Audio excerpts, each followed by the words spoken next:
This is ContraZoom, where we go back and forth about film. I'm Dakota Arsenault. And I'm Rachel Ho. On today's episode, we are previewing this year's Toronto International Film Festival. This year marks the Fest's 44th edition, having started way back in 1976. It is one of the world's largest film festivals and trails only the likes of Cannes and Sundance in terms of importance to the film industry. Since 2008, every single People's Choice winner, except for one, has gone on to either be a Best Picture nominee, or in the case of 5 of them, the actual Best Picture winner. Today we're looking at what movies we're most excited for that will be playing at the festival. Some movies mentioned will only get limited screenings, so we likely won't be able to see them, but we're still excited to get the reactions and to watch them down the line. So Rachel, how did you go about making your list today? Before I do that, actually, which was the movie that didn't get nominated? It was a movie from 2011 called Where Do We Go Now, directed by Nadine Labaki.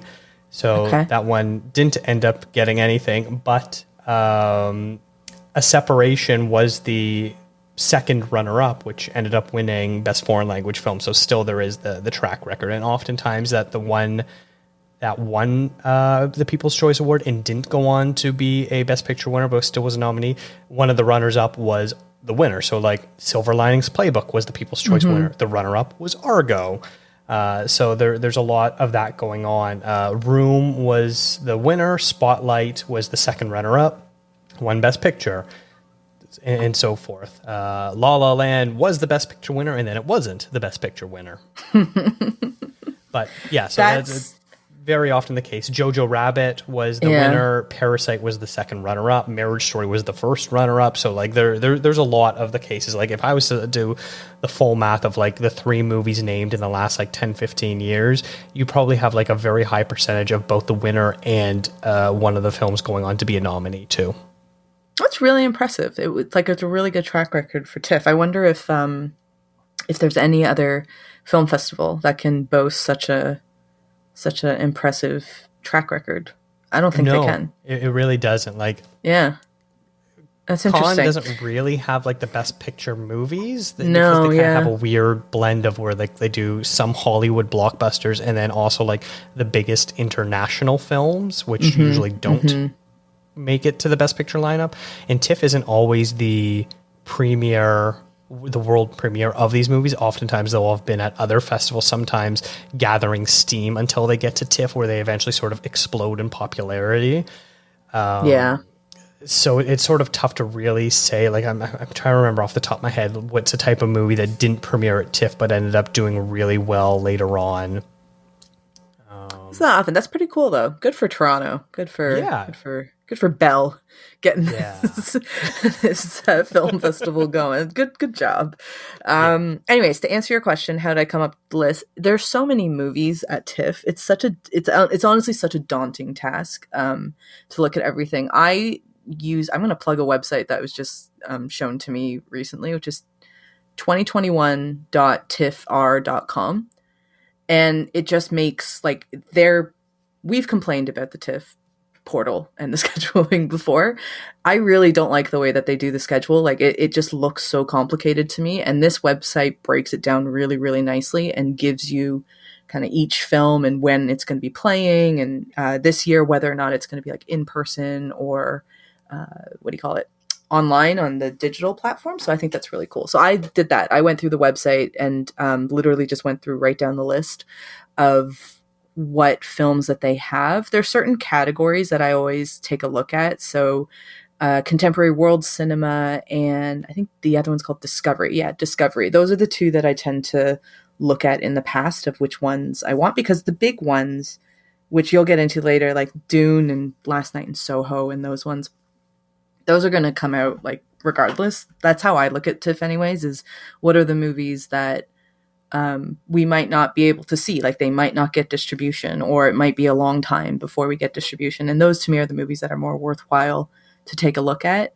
versus these really, really big ones, which I do have a couple of them on my list. They might not see the light of day, or those ones will see the light of day and probably soon. Like I think Dune is scheduled for, I want to say, an October release.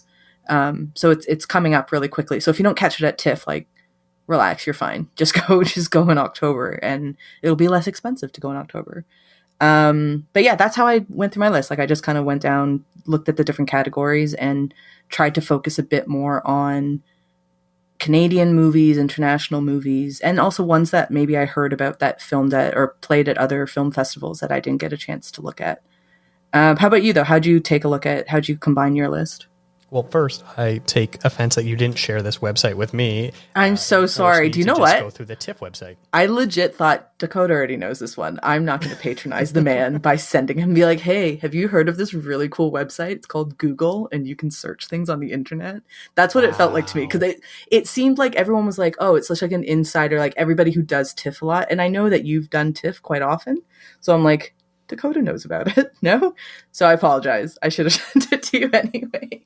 Yeah, like my bad. A little bit. No, but you should feel compliment. Like, it's a compliment, because like I thought you were so plugged in, you knew it. You didn't need me to tell you this. So my bad. I'll send it to you later. I often do things the long and painful process way, which is scroll through the TIFF website and hope that I can figure it out. Because yeah, a lot of it is basically like, all right, so I know what Dune is. Like, yeah. Like I said when I wrote my article about the movies I most anticipate for the rest of the year, calling it the Dune Memorial list, might as well call this the Dune Memorial podcast, because like, we're not talking about Dune. Everyone knows about Dune, all right? Yeah. Shut up about Dune. I want to see it. So yeah, just kind of like scrolling through the TIFF website, and sometimes the blurbs that you see, like, you know, the first little bit before you have to like open the page up in full to see the rest of it. Sometimes it'll like have the name of the director or the name of the star or something like that. So oftentimes you're like, do I recognize the person in the thumbnail? Have I heard of this movie before? Oh, okay. Yeah, I see they mentioned an actor's name in this. I like them. Okay, let's look in and see what the full description of this movie is. So like, when you're scrolling through the TIFF website, if I really want to and read every single description, I probably have a list of like 50 plus that I'd be interested in. But because I'm limited to, all right, I know I'm just making a top 10 or whatever it is that I'm doing here. Who do I recognize? What do I know already, sort of thing? I can kind of go from there. What buzz is the film already getting? So it's a little tough, but like, yeah, I'm not going to talk about Dune. I'm not going to talk about Last Night in Soho. I'm not going to talk about Petite Maman, this new Celine Sciamma movie. I'm not going to talk about The Power of the Dog, Titane, Belfast. Basically, if the movie was on my top 10 most anticipated for the year list, rest of the year list, which I'll link in the show notes, it's not making my list here. Now, I know some of them that I just mentioned will make your list, so I'm not going to reveal which ones they might be, but that's sort of how I went about it, and I don't know if it makes my list any better or not, but like you, I was trying to highlight some Canadian films, trying to highlight some movies that maybe are going to go under the radar a little bit, or ones that after TIFF might sort of explode in popularity, and trying to predict which ones will be more successful in that way. So the way we did this is we both came up a list of our 5 films that we're most excited about, and then we've got a couple honorable mentions that we'll share at the very end. But what's the first film that you are excited about, Rachel? It's a documentary called Flee, and it is by a Danish filmmaker, Jonas Rasmussen, or Jonas, depending on if you want to put a Scandinavian flavor to it. It's an animated documentary, which is partly why I'm interested in it. And it's about a young kid who's a refugee in Afghanistan who flees Afghanistan and moves to Denmark. And it's a true story. He's a person. It's a real human being who still lives in Denmark, and during his teenage years had a kind of a sexual awakening and realized that he was gay.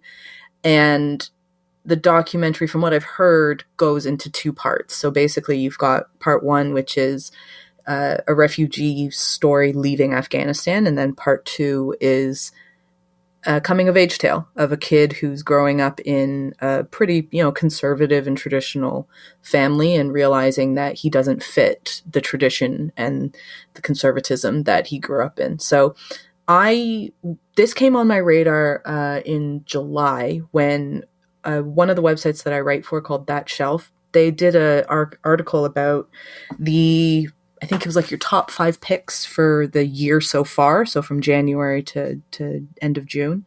And 2 of the writers picked Flea. And I hadn't heard of it before. And I thought it just was interesting that 2 people picked it. I looked it up. It sounds fascinating. I love that it's an animated one as well, because sometimes a tale like this is it's quite difficult to tell, like to retell it and make it compelling. Because I think if you try to do reenactments of somebody fleeing Afghanistan, like it just doesn't look quite right. So I think that using an animated medium is, in an odd way, grounds the movie that much more, will ground the film that much more. So I'm really looking forward to it. I'm big on documentaries this year, so I'm really looking forward to this one. Awesome. Yeah, I'm not familiar with that one at all. Animated documentaries are a bit of a rarity. There is one that's also coming out this year about Anne Frank that seems interesting. So maybe it's the year of the animated doc. The first film I want to talk about is Spencer.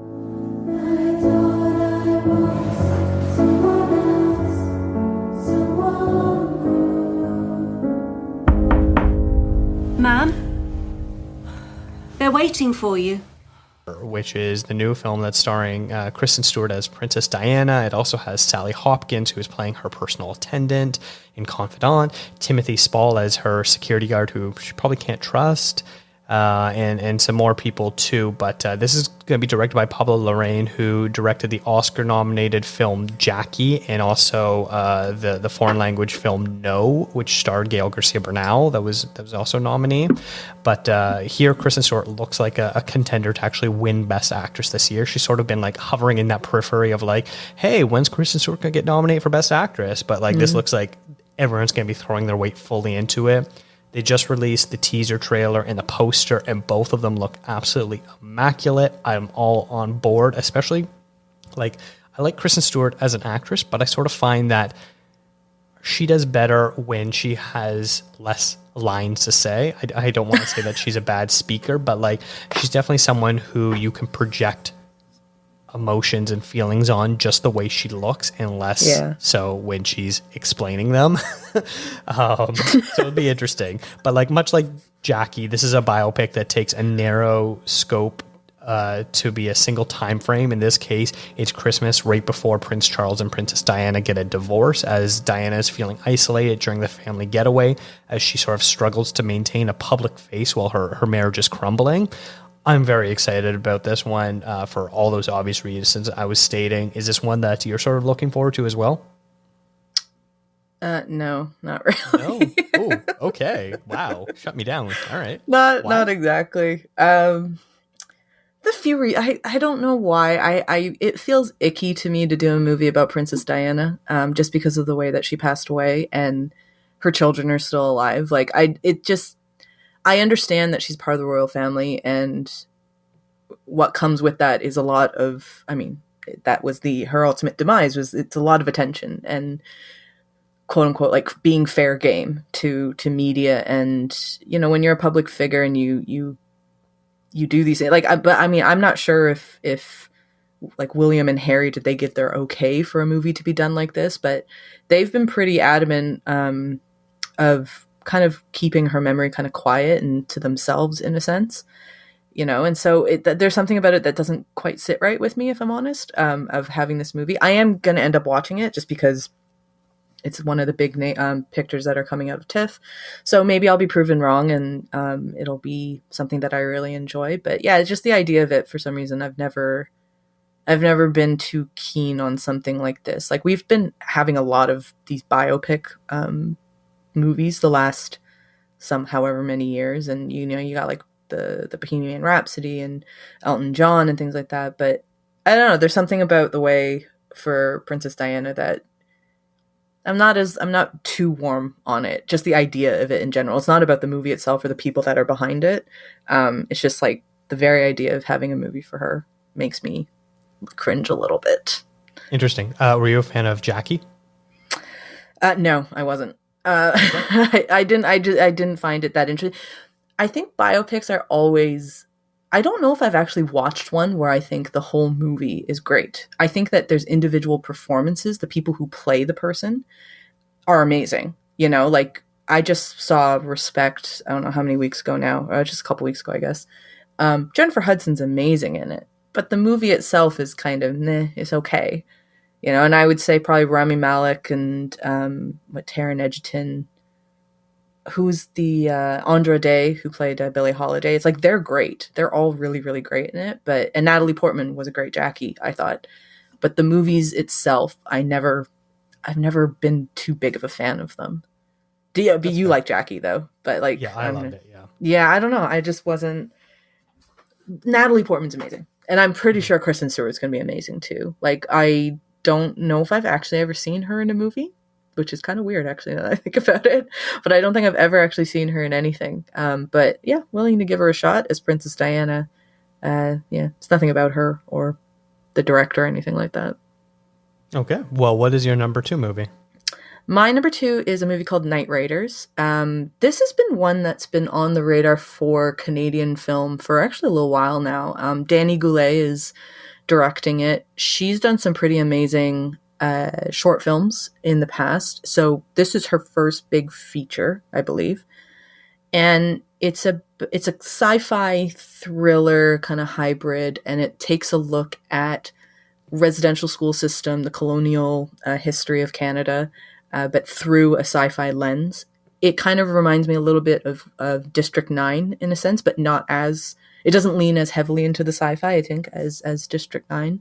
But yeah, I'm interested in this one because one, there's just a lot of hype behind it. I like science fiction. I like when they take historical elements or historical events rather and put a sci-fi spin on it. And Danny Goulet is someone that I just really like her, and I'm really interested to see how she does with the first big feature. So yeah, that one just missed my honorable mentions list. It was one I'm also very curious about too. I think too that's going to have a number of screenings because I think they're pretty keen on getting this one out, just because it is Canadian, and she worked for TIFF, if I'm not mistaken, like Danny Goulet. I think, yeah, I believe she has a history with the film festival personally, so there is definitely kind of some cross elements there. But yeah, I'm looking forward to it, and you know, anybody who's ever looking for, I know these days a lot of people are kind of turning their minds to, you know, filmmakers of different backgrounds. We don't have too many Indigenous films that get made, so it's cool to see something like Night Raiders where they're given a decent sized budget and see what you can do with it. Like it should be great. I'm really looking forward to it. Yeah, absolutely.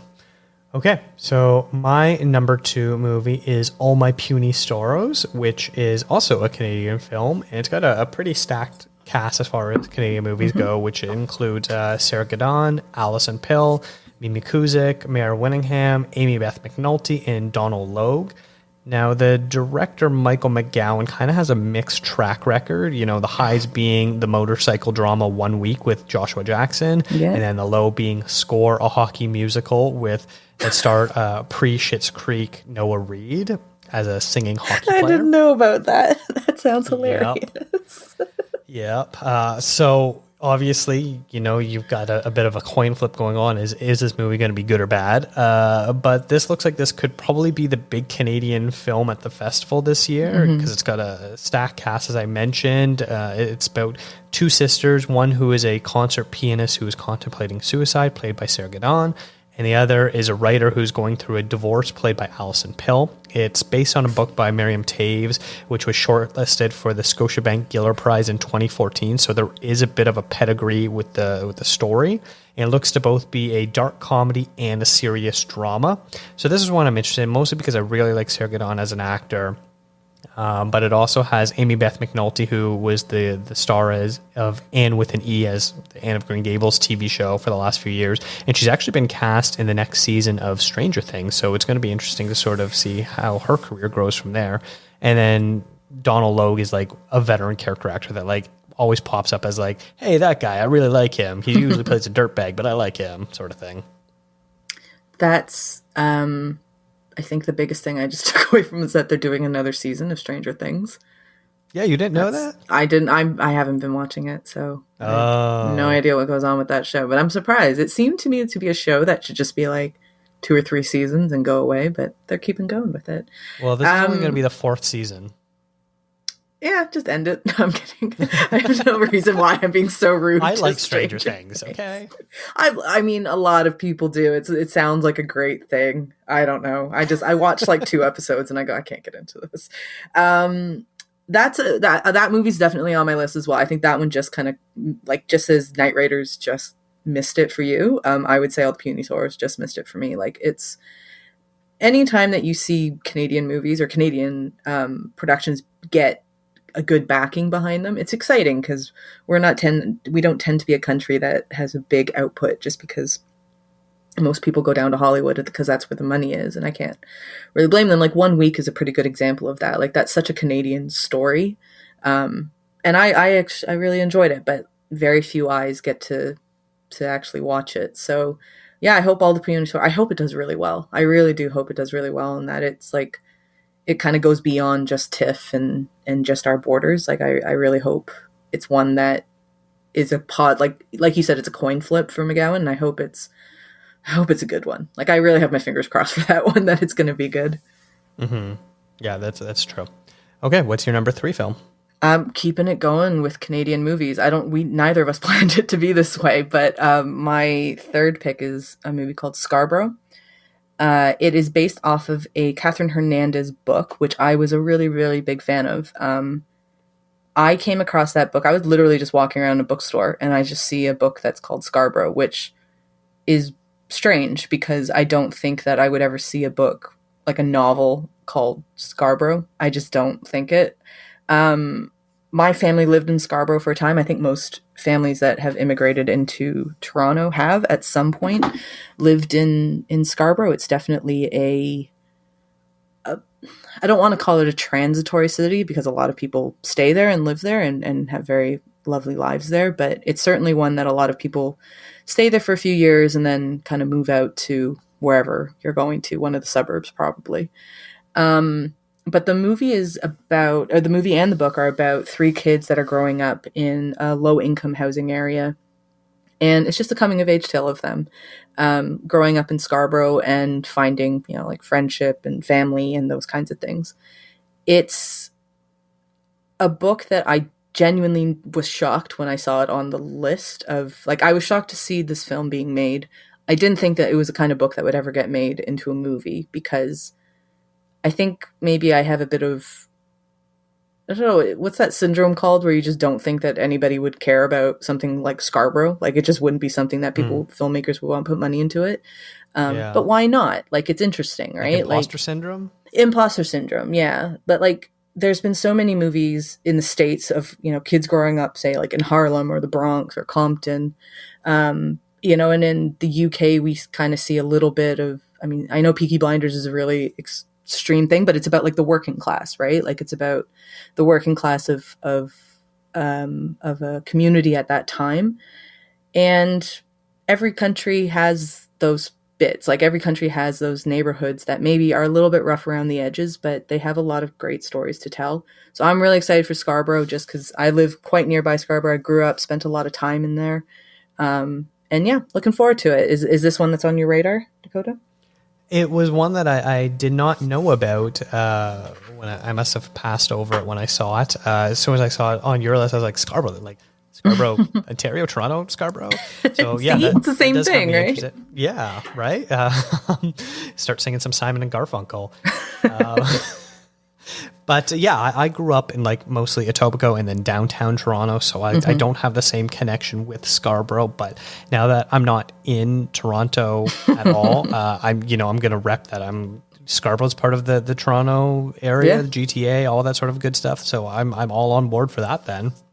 Yeah, it's cool. I mean, I don't know how much people who are from like other parts of Toronto, like Scarborough to me is still Scarborough. This is a whole other conversation about the amalgamation of Toronto into Toronto, because I always found it weird. But like, to me, Scarborough is still such a distinct.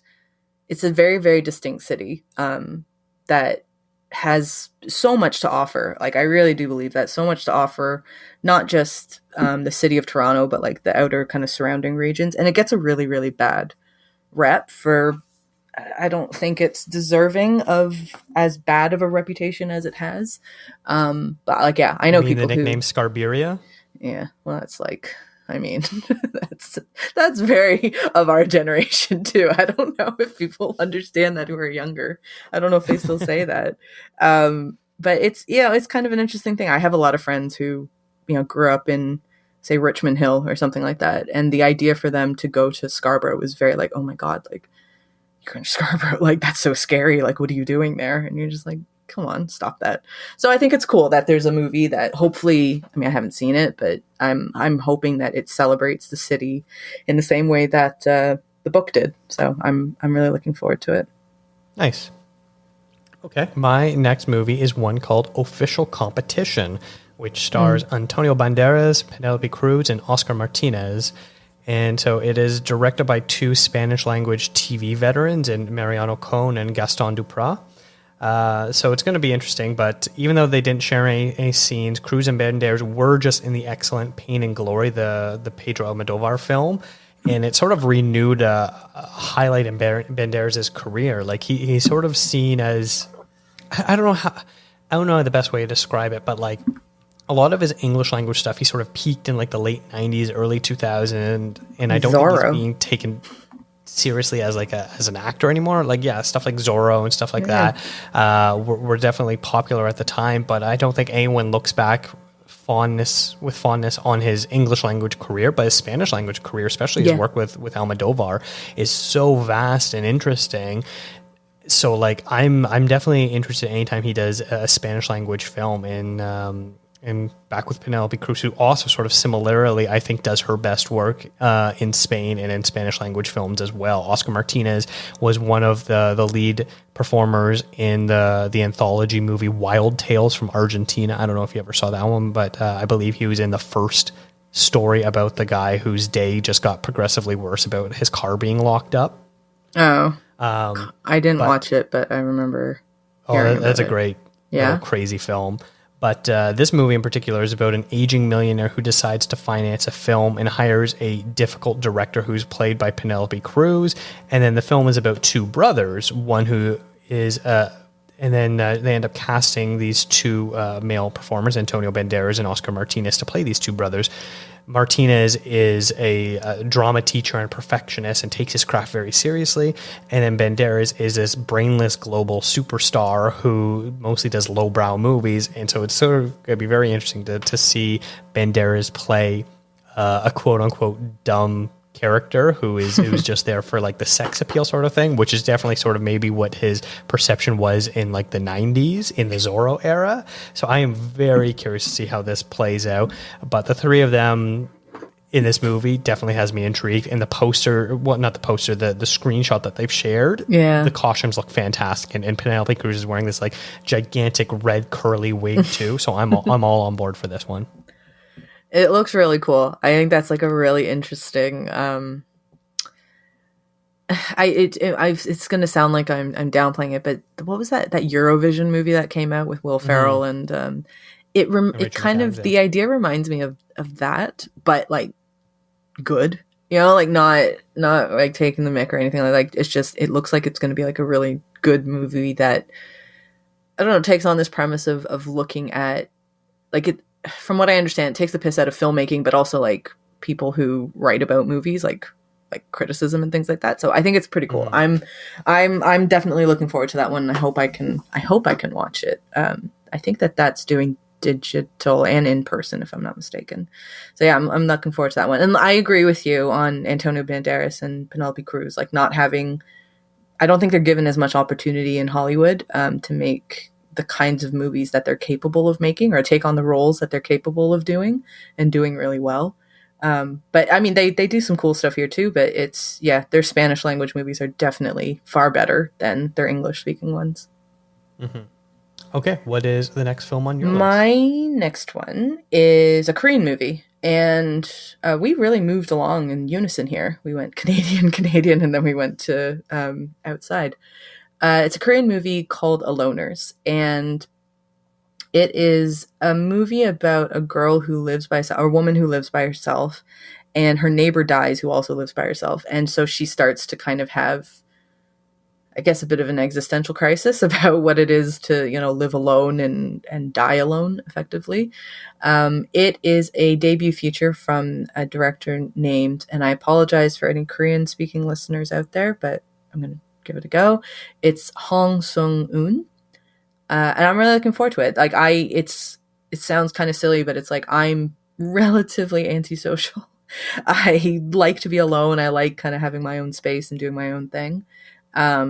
So a movie like this, I do think about it sometimes. Like, if you're living alone, what happens if something happens to you, like, and you die alone? Like, it's kind of freaky. I don't know why. And I'm kind of glad to see that it's a thought that has crossed many a single people's mind who live by themselves and like to have a relatively kind of isolated life. So I'm curious to see what it is. Korean films are having quite a moment these days, but I don't think it's a moment. I think it's just the world catching up with the idea that Korea's got some serious, amazing filmmakers and some great stories to tell. So I'm really looking forward to it.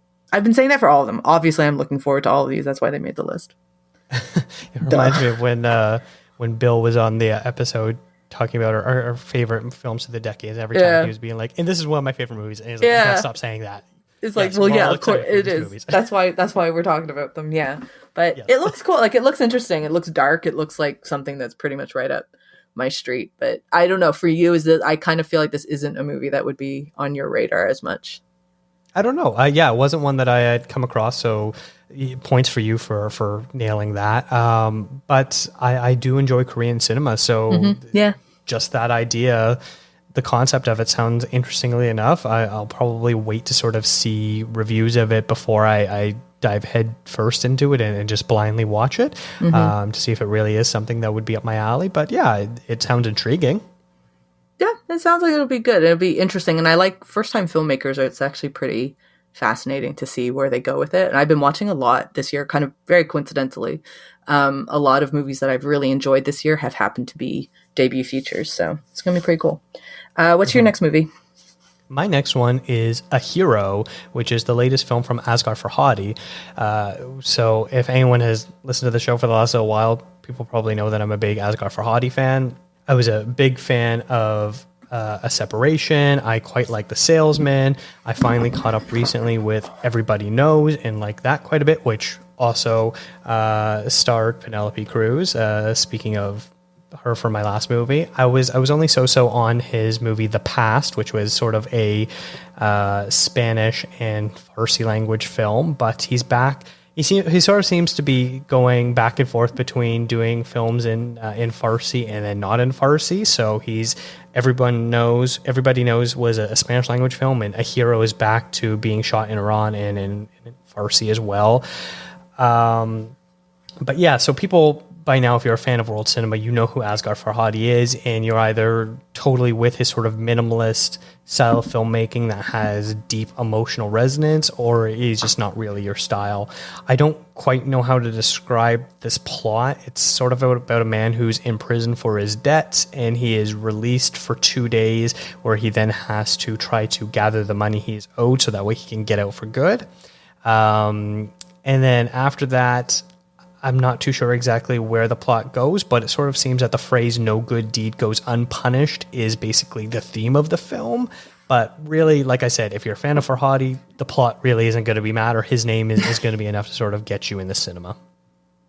I'm looking forward to that one too. I think that'll be a good one. I'm not as familiar with his work as you are, but from what I have seen, they're pretty great. And I always think it's interesting when there's a filmmaker who you just go to the movies or you go to watch something just for the filmmaker. I feel like that's what we used to do with actors. You know, it's like, it's like new Denzel Washington movie, a new Tom Cruise movie kind of thing. I feel like we're kind of moving to a state where it's like the new Tarantino movie, the new Scorsese movie, the new Nolan movie. Like, so I think it's I prefer that. I like that people kind of get interested in certain movies just because of who's directing it. I always think that that's like a nice way to go, but versus who the actor is. My next movie is one of the ones that you mentioned at the top of being kind of one of the bigger movies that are coming out this year, and it's Belfast. Mama says if we went across the water, they wouldn't understand the way we talk. If they can't understand you, then they're not listening. You know who you are, don't you? Your buddy from Belfast, where everybody knows you. Hey, buddy! Your mom's calling you. Yes! We're looking to cleanse the community a wee bit. You wouldn't want to be the odd man out in this street. Touch my family and I'll kill you. So I'm interested in it, but I have my reservations. I'm very into, it sounds weird to say I'm very interested in the history of Northern Ireland and the Troubles specifically. There's anybody out there who's interested in it. There's a great podcast called The Troubles. It's just called The Troubles Podcast. And I like reading books about it. It's a very interesting time in the history of the UK and in Ireland as a republic, as a republic. So it's just been an area of history and in the world that's always fascinated me quite a bit, and I love learning about it. So when I heard there was a movie coming out called Belfast, set in the 60s, Kenneth Branagh, is behind it. Okay, I kind of get where they're coming from. It's going to be a coming-of-age tale. My guess is set against what was happening in Northern Ireland at the time. I love that Jamie Dornan is in it. He doesn't get to necessarily act Northern Irish very often. Usually he's either sporting an American accent or some sort of British accent. So it's pretty cool. I think The Fall was one time he actually got to use his real accent. So it'll be cool to see him do that. And I'm a big Jamie Dornan fan. My one reservation comes from Kenneth Branagh, the director of it, because I don't know, I'm not overly taken with his style of filmmaking and his way of storytelling. Any other director I think you put in there, especially if you put another Irish or Northern Irish director, I'd be really into it. But it's funny enough, it's because of Branagh that I'm a bit like, maybe it won't be that good. So if I hold my reservations, though, potentially it ends up being a lot greater than if I set my expectations too high. It's so interesting how, through the 80s and 90s, Kenneth Branagh was just, so synonymous for being the cream of the crop, best performer, rivaling someone like Laurence Olivier of greatest actor ever, especially with his theatrical stuff. I've never seen Kenneth Branagh on stage, so I can't comment on that. And even the movies he was directing were also pretty well acclaimed. Yeah. And then in the last 10 years, I don't know if it's just the lure of money in Hollywood. He's just been turning out so much crap. Yeah. I talked about that because this is, like you said, this made my a list of movies I was most excited about for the rest of the year. And in his last run of movies that he's been directing have not been good at all. No. And I have no idea what choices he's making to direct these movies where he's just completely phoning it in completely. I have no idea. So your guess is good as mine if this is going to be good or not. I hope that the fact that this is somewhat more of a personal subject matter, he'll take it a bit more seriously than he did for, what was that Disney Plus movie? Artemis Fowl. Artemis Fowl, thank you. I thought he was doing the bad movie. Which was absolutely decimated so bad. Being called the worst movie from last year.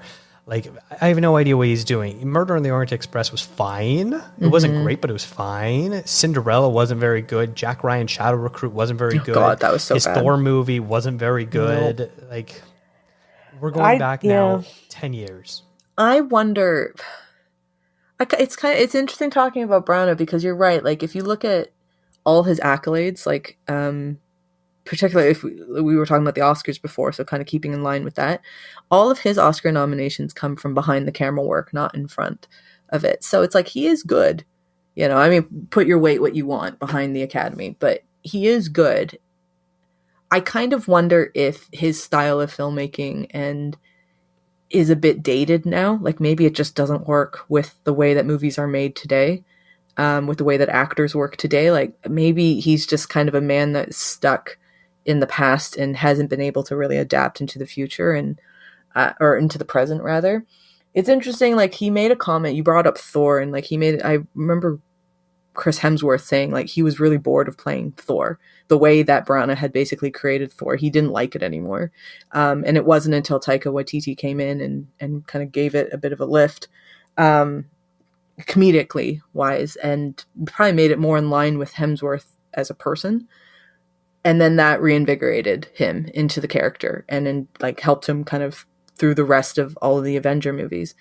And then I caught an interview with Kenneth Branagh about Artemis Fowl, actually. And he was saying, he made a very flippant comment about how like Thor, as the movies have progressed since he left, they're just looking more and more like Chris Hemsworth now. And in a way, like the way he said it kind of had this like, come on, like that's not what it's supposed to be. Like Thor shouldn't be like that. Like you're just playing Hemsworth now. You're not acting anymore. That's what I took from it. So I kind of wonder if he's just the kind of guy that's just, maybe he's just a little bit too stuck in the past, and unwilling to adapt to what audiences are looking for today, and again, what actors are looking to do in their projects. But the subject matter is interesting in this one, Belfast. And like you said, it's a much more personal story to him. I don't know if he's really ever done something specifically about Northern Ireland. I know that, Northern Ireland, you kind of have Irish people and you have more British people or English people. And Brana is definitely the latter. He's more kind of that that cloth. So it's I put it in there because I'm interested in the topic. Brana is the one that's holding me back a little bit. Yeah, that's completely fair. Okay, so the last movie on my list is The Middleman, which is also a Canadian film, although not really. It stars Don McKellar, Ross of Sutherland, Paul Gross, Sheila McCarthy, Kenneth Walsh, and others. It is directed by Bent Hammer, who is a Norwegian director, and he has had multiple films that have played at the festival, none of which I've ever heard of before. But despite the Canadian cast, the movie is actually about an American town which seems to be plagued by tragedies, so they hire someone to be the middleman, the person who is in charge of informing families of the death of someone.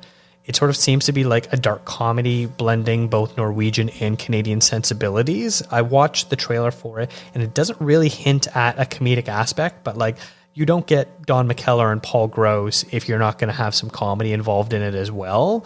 So this one sort of seems interesting. I could see this movie, not being the greatest. I could see this movie being really funny. It was sort of a cult classic sort of type of movie.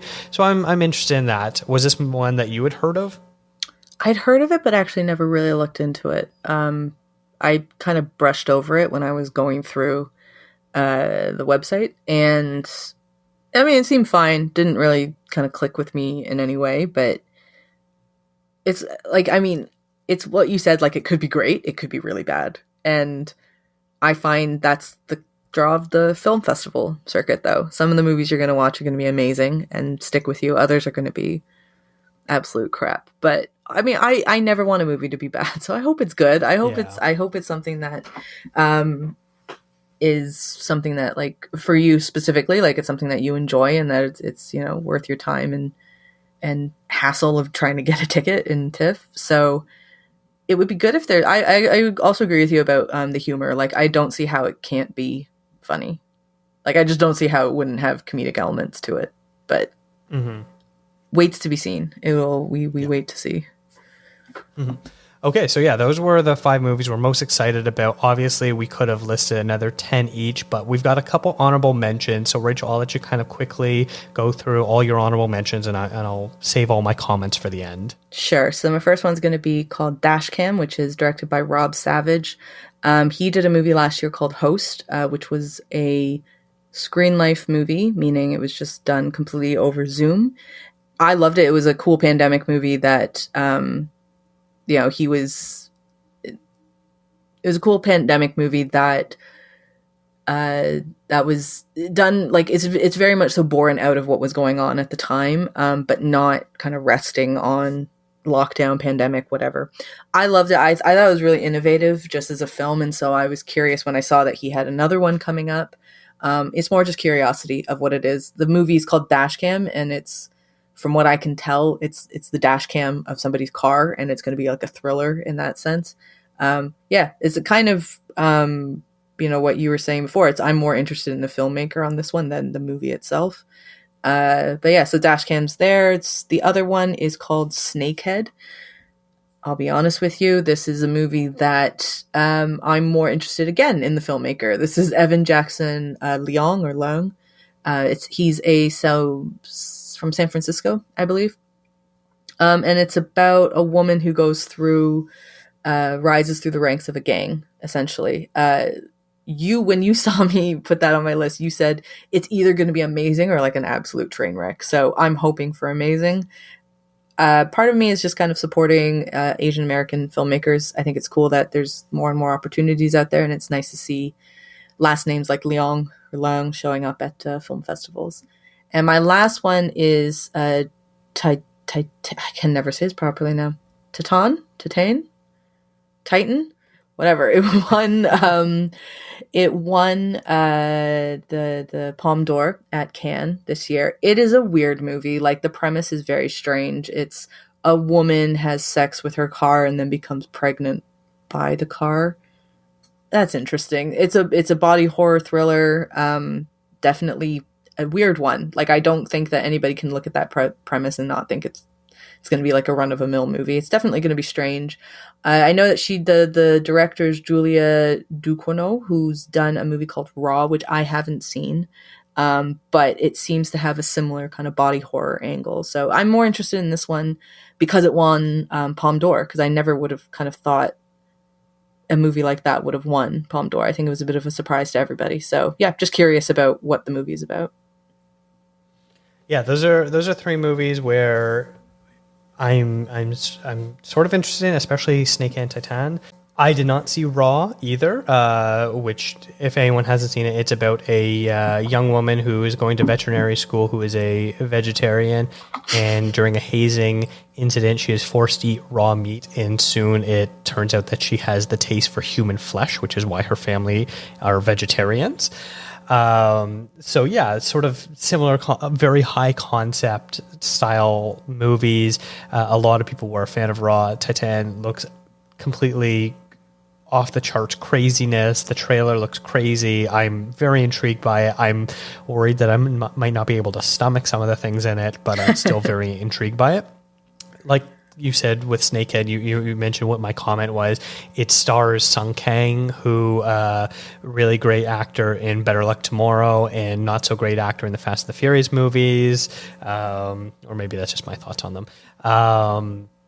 But yeah, that's one where I read the premise. I'm like, this sounds interesting, about a woman who's fighting back about the people who trafficked her. I like this. But, with a movie like that, who knows what it's really all going to be. I mean, that's the fun of film festivals, isn't it? You never really know. And I mean, it can suck because the price of a ticket is more than a normal ticket. So if you do gamble, it's kind of annoying that you waste money on a crappy movie. But I always say that for people doing film festivals, like, don't focus so much on trying to watch the best thing that you're going to love. Like, chances are you're not going to love everything that you see. But anyways, what's your honorable mentions?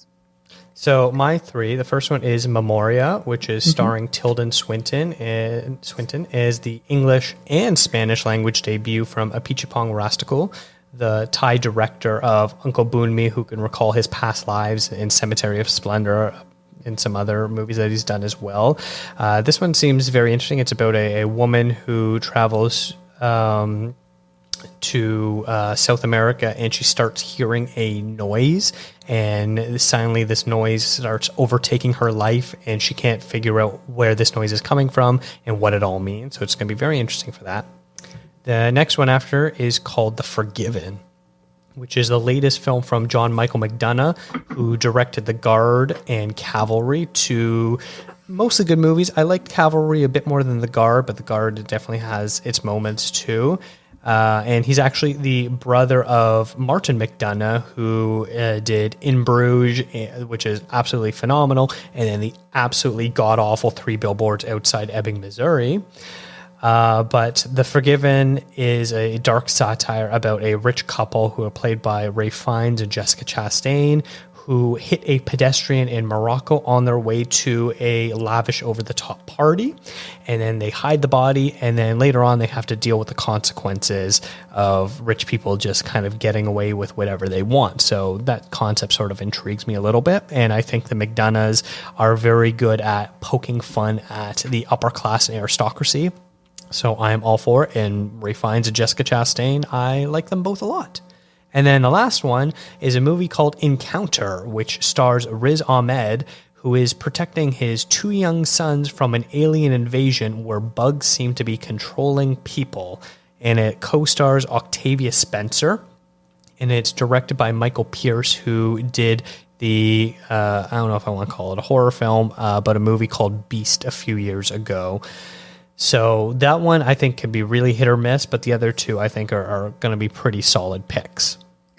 The Forgiven is one that I actually just came across it yesterday when I was finalizing some lists of what I was going to cover, and I don't know how I missed that. I think I missed it because it's under like the gala or special presentation category, so I tend to not put too much attention on them. But I read the synopsis for the Forgiven, and I was like, this sounds really good. And because it's McDonough as well, I'm really, really excited for that, because you mentioned The Guard and Calvary.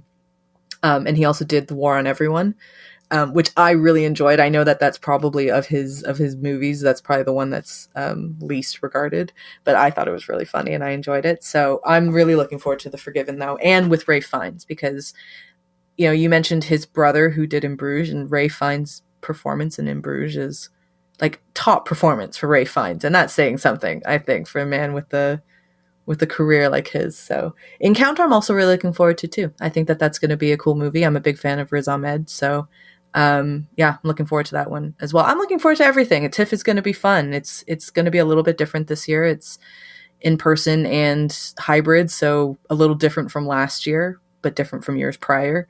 And it's I think it's still a little bit smaller than what they usually do. But it should be fun. Like, TIFF is always a really great time, especially here in the city, so it'll be fun. Yeah, there's over 100 films. I don't know what the exact count is, but there is plenty to go around. And if you don't like the ones that we mentioned, there are plenty of others that you'll probably like, including the ones that we mentioned off the top that we weren't going to be talking about. I'm sure you're going to find something you're interested in. But that wraps up our preview of the Toronto International Film Festival. But make sure you stay posted, because we will have plenty of great TIFF content coming your way. Rachel, what have you been working on, and where can people find you? You can find me on rachelkh.com, and the social medias are pretty much _RachelKH on Twitter and on Instagram. I've done some cool stuff, and I got to interview actually Riz Ahmed and Bassam Tariq, who have a new movie coming out called Mowgli. By the time this comes out, I think opening weekend will have passed. And I have an interview with Simu Liu for Shang-Chi, and that is also coming out the end of this week. So by the time you post this, both of those will be up, and they're both going to be with Exclaim. Nice. Okay. Yeah. I'm very excited for both of those. You get to interview two superstars. So that is very cool. But yeah, so you can follow the show on Instagram, Twitter, and Facebook at contrazoompod, and let us know what movies you are most excited about seeing during this year's TIFF. Send an email to contrazoompod@gmail.com. Thank you to Eric and Kevin Smale for the theme music, and to Stephanie Pryor for the logo design. If you like to listen to podcasts on YouTube, we do post all episodes there too. Thanks for checking us out.